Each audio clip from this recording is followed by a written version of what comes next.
ஓம் சாய்ராம். உங்க வீட்டில் செல்வ கடாட்சம் பெருகுவதற்கும் உங்கள் வீட்டில் இருக்கக்கூடிய கடன் சுமைகள் தீர்வதற்கும் இந்த ஒரே ஒரு பரிகாரத்தை மட்டும் செஞ்சாவே போதுங்க. உங்க வீட்டில் பார்த்தீங்கன்னா செல்வ கடாட்சம் பெருகும். சரி, இந்த பரிகாரத்தை செய்வதற்கு ஆயிரக்கணக்கான ரூபாய் செலவு ஆகுமா அப்படின்னு பார்த்தீங்கன்னா, வெறும் மூணு பாதாம் பருப்பை வச்சுட்டு நீங்க சிம்பிளா செய்யக்கூடிய இந்த பரிகாரம் உங்களுக்கு செல்வ கடாட்சத்தை கொண்டு வந்து கொடுக்குங்க. அந்த அளவுக்கு அதி அற்புதமான சக்தி வாய்ந்த பரிகாரம் தான். ஸோ அப்படி உங்களுக்கு இந்த வீடியோ பார்க்கக்கூடிய அதிர்ஷ்டம் கிடைச்சதுன்னா கண்டிப்பாக உங்கள் வாழ்க்கையில் நல்ல விஷயங்கள் நடக்க போகுது அப்படின்னு கண்டிப்பாக நம்புங்க. உங்கள் வீட்டில் செல்வம் கண்டிப்பாக சேரும். சரி, அப்படி இந்த பரிகாரத்தை எப்படி செய்யலாம் அப்படின்னு தான் இந்த வீடியோ பார்க்க போறோம். வாங்க வீடியோக்குள்ள போலாம். அதுக்கு முன்னாடி நீங்க இப்பதான் நம்ம சேனலுக்கு ஃபர்ஸ்ட் டைம் வரீங்கன்னா மறக்காம நம்ம சேனலை சப்ஸ்கிரைப் பண்ணுங்க.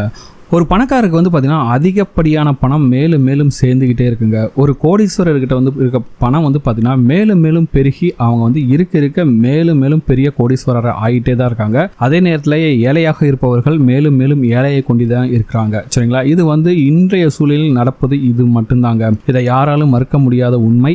என்ன செய்யறது? பணக்காரங்க மேலும் மேலும் பணக்காரர்கள் ஆவதற்கு அவங்க வாங்கிட்டு வந்த வரமும் காரணம் இல்லை, ஏழையாக இருப்பதற்கு இவங்க வாங்கிட்டு வந்த வரமும் காரணம் இல்லை. சரிங்களா? பணக்காரராக இருப்பதும் ஏழையாக இருப்பதும் அவரவர் கையில் தான் இருக்குது.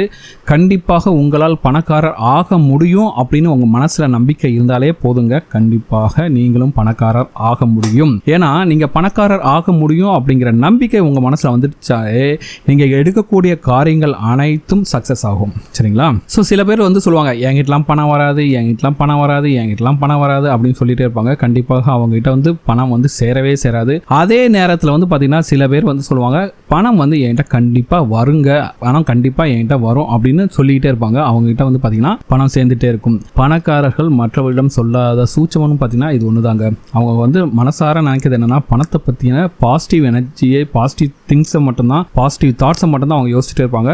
பணம் என்கிட்ட வரும், பணம் என்கிட்ட வரும் அப்படின்னு நம்பிக்கிட்டே இருப்பாங்க. சரிங்களா? ஸோ இது போக இதெல்லாம் பார்த்தீங்கன்னா நம்ம மனசால நம்ம பணத்தை பற்றி நினைக்கிற காரியங்கள். சில பேரோட கையில் பணம் தங்காமல் இருப்பதற்கு கண்ணுக்கு தெரியாத எத்தனையோ தோஷங்கள் காரணமாக இருக்கலாம். ஜாதக ரீதியான தோஷங்கள் இருக்கலாம், பூர்வ புண்ணிய தோஷங்கள் அப்படின்ட்டு பல தோஷங்கள் இருக்கு. அதை பற்றிலாம் கவலையே படாதீங்க.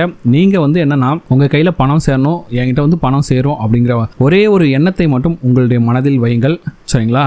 நீங்க இந்த எண்ணத்தை ஸ்ட்ராங்கா பிலீவ் பண்ண ஆரம்பிச்சாட்டே போதும். கண்டிப்பாக உங்கள் வீட்டில் பார்த்தீங்கன்னா பணம் சேர்ந்துக்கிட்டே இருக்குங்க. சரிங்களா? இது நான் சொல்கிறேன், ஒரு 3 நாளைக்கு மட்டும் நீங்கள் நினச்சிட்டே இருங்க, என் கைக்கு பணம் வரும், என் கைக்கு பணம் வரும், என் கைக்கு பணம் வந்துட்டு இந்த ஒரு 3 நாள் மட்டும் இதே நினப்பை மட்டும் நீங்கள் மனசை வச்சுக்கிட்டே இருங்க. கண்டிப்பாக நீங்களே டெஸ்ட் பண்ணி பாருங்க, உங்க கைக்கு பணம் வந்திருக்கும். சரிங்களா? சரி, இது போக இந்த பரிகாரத்தை எப்படி செய்யணும் அப்படின்னு ஃபர்ஸ்ட் பார்க்கலாம். ஸோ வெள்ளிக்கிழமை காலை அன்னைக்கு உங்க வீட்டில் வழக்கம் போல பூஜையை முடித்து கொள்ள வேண்டும். அதாவது உங்க வீட்டில் நீங்க எப்பவும் போல வெள்ளிக்கிழமை காலை அன்னைக்கு பூஜை செய்வீங்களா, பூலாம் வச்சுட்டு சாமி படங்களுக்கு வச்சுட்டு விளக்கெல்லாம் ஏற்றுவீங்களா? அப்படி ஏற்றுங்க. ஒருவேளை நீங்க சாயந்தர நேரத்தில் தான் நீங்க ஏற்றுறீங்க அப்படின்னா, நீங்க அன்றைக்கு இந்த பரிகாரம் செய்யக்கூடிய நாள் மட்டும் பார்த்தீங்கன்னா வெள்ளிக்கிழமை காலை அன்றைக்கு உங்க வீட்டில் நீங்க செய்யக்கூடிய வழக்கமான பூஜையை முடித்துக் வேண்டும். சரிங்களா? அதுக்கடுத்து என்ன பண்ணா, அந்த பூஜை அறையில் காலையில நீங்க சாமி கும்பிட்டு ஏத்துறீங்க பாத்தீங்களா, அதுல தீபம் மட்டும் அணையாமல் பார்த்து கொள்ள வேண்டும். வெள்ளிக்கிழமை அன்றைக்கு மதியம் 1 மணியிலிருந்து 2 மணி வரை இருக்கக்கூடிய சுக்கிர ஓரை நேரத்தில் தான் இந்த பரிகாரத்தை நீங்க செய்ய போறீங்க. சரிங்களா? அப்படி பரிகாரத்தை செய்து முடிக்கும் வரை காலை ஏற்றிய தீபம் மட்டும் குளிராம நீங்க பார்த்துக்கிட்டு இருந்தாவே போதுங்க.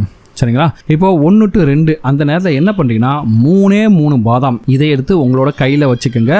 3 பாதாமும் உங்கள் கைகளில் இருந்தபடியே உங்களுடைய இரு கைகளையும் சேர்த்து சுக்கிர பகவானை மனதார நினைத்து ஓம் சுக்கிராய நமக அப்படிங்கிற மந்திரத்தை மட்டும் 11 முறை நீங்கள் உச்சரிக்க வேண்டும். திரும்பவும் சொல்கிறேன், ஓம் சுக்கிராய நமக அப்படிங்கிற மந்திரத்தை மட்டும் நீங்கள் 11 முறை உச்சரிக்க வேண்டும். சரிங்களா?